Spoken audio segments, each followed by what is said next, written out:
You have exactly 3 seconds to like and subscribe to the channel.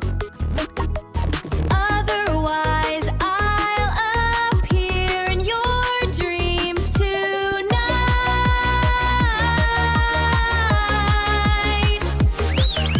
To ask for a donation for that cup of coffee, link below.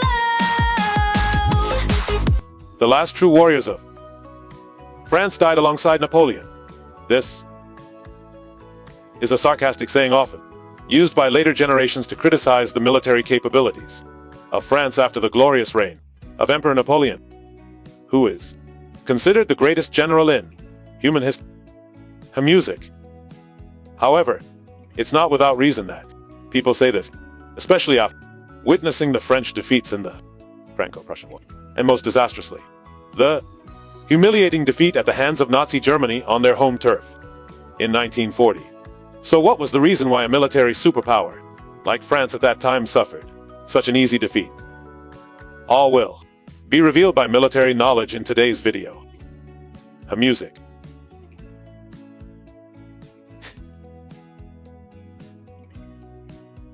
In Sun Tzu's Art of War, it is said, "Know yourself and know your enemy, and you will win 100 battles without danger." However, it seems that French commanders were unaware of this saying and completely failed in their intelligence operations, even before the Nazi invasion. This was one of the first major reasons that allowed the German army to win. After 6 weeks of initial resistance, the French predicted that the German army would attack them from the northeast via Belgium. This prediction was confirmed by seized by the Allies after the Metroland incident, which occurred on 1940. A German plane, having lost its way, accidentally landed in Belgian territory. On board was mate Harmos, carrying a plan for attacking the lowlands in northern France, also known as the Maine Plan. These documents fell into the hands of the Allies, further solidifying the French's confidence in their plan. However, the German, with their shrewd minds, countered with a clever stratagem. They changed the initial plan, delaying the attack from January to May 10, and chose a main attack route through the rugged mountainous region of the Ardennes province, which was also where the German army was positioned. France focused the least on defense, while French intelligence not only failed to regularly review enemy movements after losing crucial military documents, but also appeared quite complacent and ignored actions indicating German conspiracy. After the Maginot Line incident, a Nazi-German reconnaissance plane, upon entering the region, was observed hovering over the Andes. One of these planes was shot down by the French, and its pilot was captured. He confessed that his mission was to scout the area around the town of Sedan in the Andes.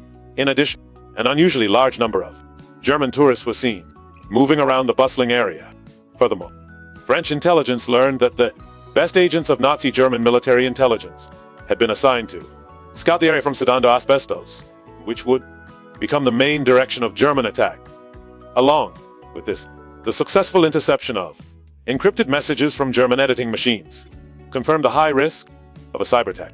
Despite all this, French intelligence officers do not seem to have truly considered and analyzed the intelligence they gathered. They did not carefully examine those facts in their specific objective context or in relation to other information, and thus lacked a comprehensive view, an accurate assessment of the. In his book, The Strange Victory, the American scholar Ineslami stated that French intelligence never addressed questions like, why did the Germans do this? Or what was really happening across the border? They left the matter to those in authority to make strategic decisions and expected them to draw their own conclusions without consulting party committees. It is noteworthy that French intelligence did indeed predict the German attack. However, in their thinking, the likelihood of it happening was only as low as an attack through the Mall, dubbed Great Wall of France, or a Swiss defense that had already declared victory. Trunglap could see that the information gathered by the agents was not insignificant, perhaps even very much so invaluable. But none of them recognized the huge red flags lurking within it. Another major problem for the French intelligence forces was that their officers were trained in an overly rigid and formulaic. This made it difficult for them to offer diverse opinions and analyses, while depriving civilian advisors of the opportunity to provide information on strategically important areas such as politics and medicine. Worse still, the advanced stage of bureaucracy had metastasized to every corner of the French intelligence agencies, hindering the flow of valuable information that could help military commanders formulate appropriate policies. Furthermore, the structure of the French intelligence agencies was not optimally organized to ensure a smooth, timely flow of information to the relevant authorities. The French lacked a unified committee. The task of overseeing all other intelligence agencies was similar to that in the United Kingdom. Instead, each French intelligence unit was under the authority of different ministries such as the Foreign Office, the War Department, the Navy, and the Air Force, without any single entity responsible for overarching and coordinating their activities outside the government. Therefore, direct contact between key leaders and intelligence officers was extremely weak and vague. For example, the head of the intelligence agencies, Colonel Louis Rives, only met and reported to the Minister of War, Edgeret, a mere 5 times in 3 years. These errors in intelligence gathering left the French forces poorly prepared to confront the overwhelming attack of the German group. Inevitably, the only awaiting them was defeat. Along with these failures on the intelligence front, the tactical weaknesses and combat capabilities of the French army were further major reasons explaining why the Germans were able to succeed. It was easy to march and parade at the Arc de Triomphe in Paris. Due to the heavy losses in war, with up to 40% of the men in active service being killed, the French army completely rejected the idea of unprepared attack. They believed that a hasty assault on a well-fortified enemy position would have a high failure rate, and the only way to win in such a case was to mobilize overwhelming force, with 3 times the infantry, 6 times the artillery, and 15 times the ammunition. The complexity of such a massive military operation would significantly reduce mobility and require close coordination between units. Therefore, the battle had to be conducted according to a newly proposed doctrine called ordered warfare, according to former U.S. Army officer and military scientist Robert E. An ideal battle, according to the French doctrine, had to be a tightly controlled battle in which all units and weapons were carefully arranged, and only then could it be in combat deployment. The French wanted a battle to unfold predetermined steps. Every action of the units in each phase of the battle had to strictly adhere to prepared orders and timetables. They preferred time-consuming process that was meticulously prepared rather than spontaneous. To be fair, the core elements such as interagency planning and thorough pre-battle preparation, conducting the battle in a disciplined and orderly manner, these were not inherently wrong in the French doctrine of orderly warfare. The error lay in their overly rigid mechanism and extreme application, lacking flexibility and creating unacceptable inconsistencies on the battlefield. Consequently, the movement and range of infantry units were restricted by the range of their own artillery, while artillery only served as a protective umbrella for infantry and could not provide support or open the way for counterattacks. Counterattack relied primarily on firepower rather than mobility. All these inconsistencies combined together, this created a paradoxical and detrimental situation. Instead of coordinating to strengthen their command and the entire army, French units restrained each other, leading to a weakening of the entire army's combat capabilities. Furthermore, another byproduct of this rigid warfare doctrine was the extremely slow pace of battles.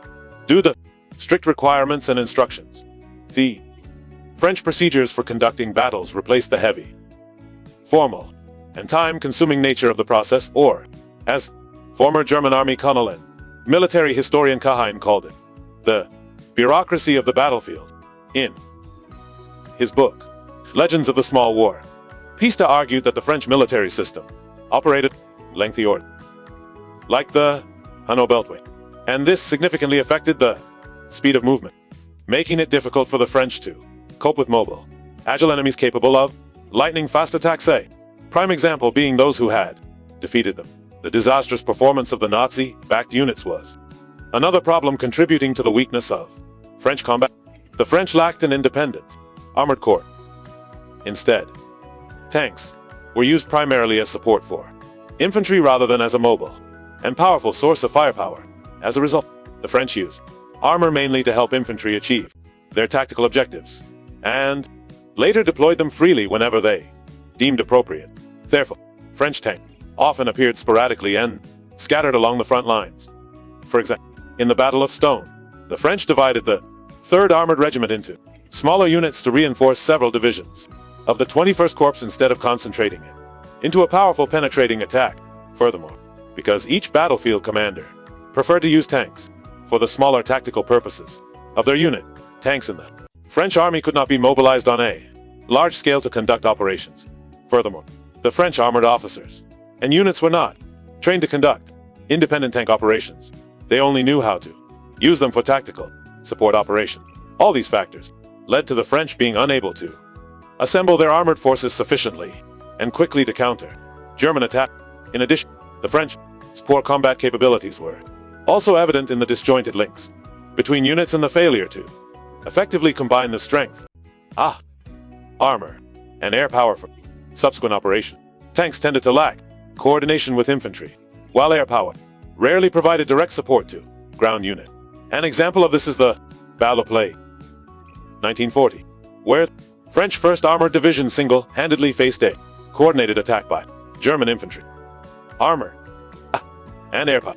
As a result, out of the total number of tanks, of French tanks that participated in the battle, or were destroyed or abandoned, leaving 5% still combat ready. During this same period, at the Battle of Stone, the French armored forces, despite coordinating with infantry, repelled the German army. Then, the Nazi Air Force entered the fray, and the tide of the war turned. However, in a very puzzling way, Colonel de Gaulle did not even attempt to call on the French Air Force to support the ground unit's advance. Another problem within the French army was the communication system. To ensure information security, the French minimized the use of radios, telegraph, and messengers. This significantly slowed down the flow of information, increasing the time needed for the French to react to specific situations. Often, by the time an important order reached its destination, it was already too late. A prime example of the consequences of the French communication doctrine is the situation before the Germans arrived at midnight on May 12, 1940. On the central front of the Battle of France, French and German forces exchanged fire. On the left flank of the French 11th Corps, communication between command centers was extremely difficult. Telephone lines were cut, radio was not working, and there were no motorcycles to send liaisons. As a result, it wasn't until 5 that the Corps commander, Martin, received information. And it took another 8 hours for the French High Command to be informed that the Germans had crossed the Milky Way. Besides the failure of intelligence operations and poor combat capabilities, the ultimate major reason for the French defeat was the incompetent leadership of the French at all levels. As mentioned a few minutes ago, the French possessed a doctrine called orderly warfare, which required close coordination between units.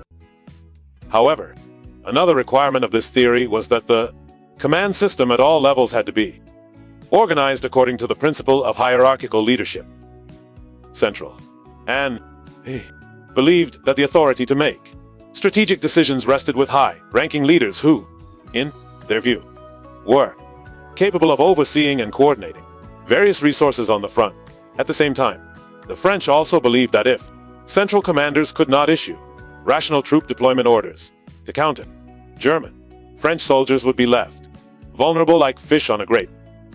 Given the rapidly changing and unpredictable nature of events on the front, field commanders were best positioned to assess what the enemy was doing, where, when, and how, thereby enabling them to make the quickest and most rational decisions.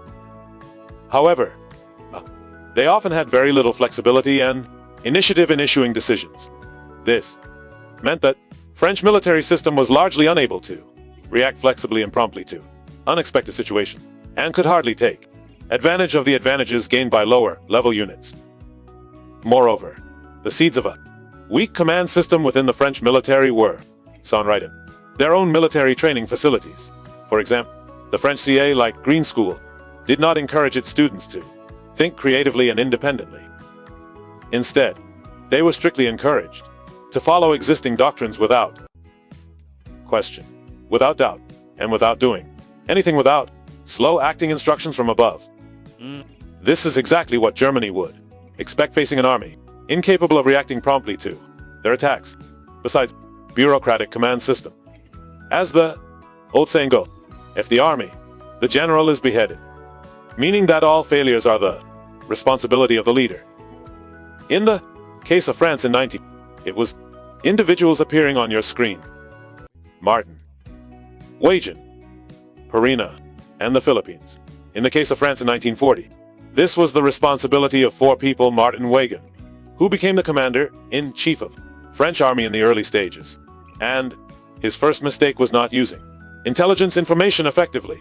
After obtaining it, the German attack plan after the Maginot Line incident, mentioned at the beginning of the video game, showed not the slightest effort to reconsider its strategy. His plan was not based on analysis or consultation with agents, leading to the game's second mistake: failing to maintain a sufficiently strong reserve force to deal with unexpected events. Fundamental principle of military strategy.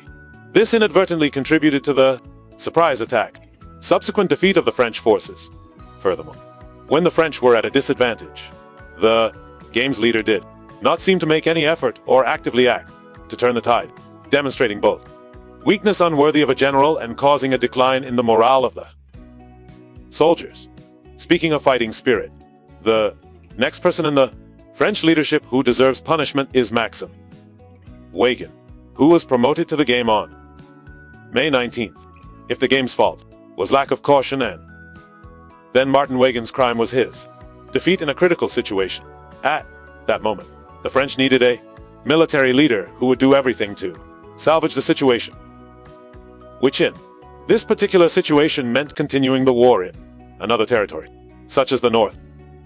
However, instead, fate gave them a pessimistic and stubborn commander who believed nothing more could be done and extinguished any idea of fighting.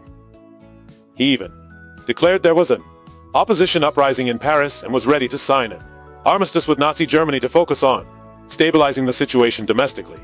If each army had its own counter-revolutionary forces, the French government also had its own pair of parent. Music. Music. Music.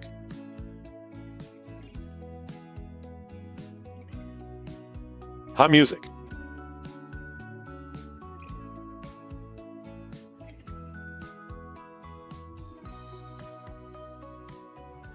Music.